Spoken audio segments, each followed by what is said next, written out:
Hey, Vsauce, Michael here, and I'm in Los Angeles, but today we're going to talk about love. You can't buy love, but what if you could? I mean, what if I had a machine that could make you fall in love with someone for the rest of your life? What should I charge for the use of that machine?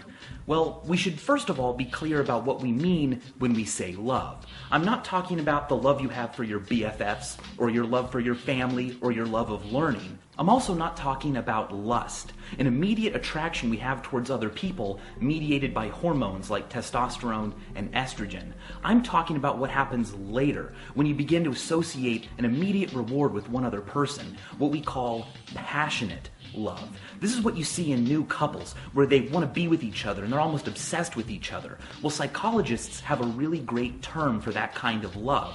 They call it limerence. That's right. Whenever you are in this state and you do things like wake up super early to get a bagel with a person, and even though you're going to miss class just because you want to see them that badly, you're exhibiting limerent behavior. Okay, that sounds great, but if I want to sell love, I'm going to have to find a way to measure it, and it turns out to be quite a difficult task. We do have a tool called the Passionate Love Survey. It was developed by psychologists, and it's been found to be quite reliable when it comes to analyzing other behaviors we associate with passionate love. For instance, we found using the survey that men and women both experience the same amounts of passionate love when they're in a relationship. We've also found that men tend to fall into love faster and sooner than women who appear to be more cautious. But we're here to talk about money. Interestingly, a UK study once looked at people who heard that someone else loved them. They heard the phrase, "I love you," for the first time. And they took the amount of happiness those people felt and compared it to the amount of happiness gamblers feel when they win large sums of money. Their conclusion that hearing that someone loves you for the first time is the equivalent happiness level of receiving $267,000. But when you go beyond passionate love to committed long-term love, there's all kinds of practical benefits marriage brings. In fact, it's been estimated that tax breaks and healthcare costs altogether mean that being married is the equivalent of receiving an extra $100,000 a year. Now, we have a lot of ways of visualizing the effect having money has on a person. For instance, we know that in wealthier countries, people report feeling respect more often. They also report eating tastier foods, for instance. But here's what's really awesome. Take a look at the graph of wealth against love. It doesn't matter. Love is democratic. No matter who you are or how much money you have, people all over the world are feeling it. It should be noted that having more money does not necessarily equate to being more happy. This is what's known as the hedonistic treadmill.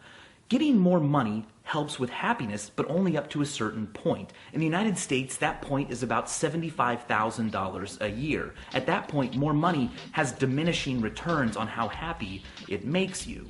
Another thing that correlates to having more money, more wealth, is living longer, having a larger life expectancy. But you know what else correlates to living longer? Love. But not just passionate love, the kind of love that follows it. Committed, long-term love. In fact, people who form lifelong pair bonds with another person live on average 15% longer.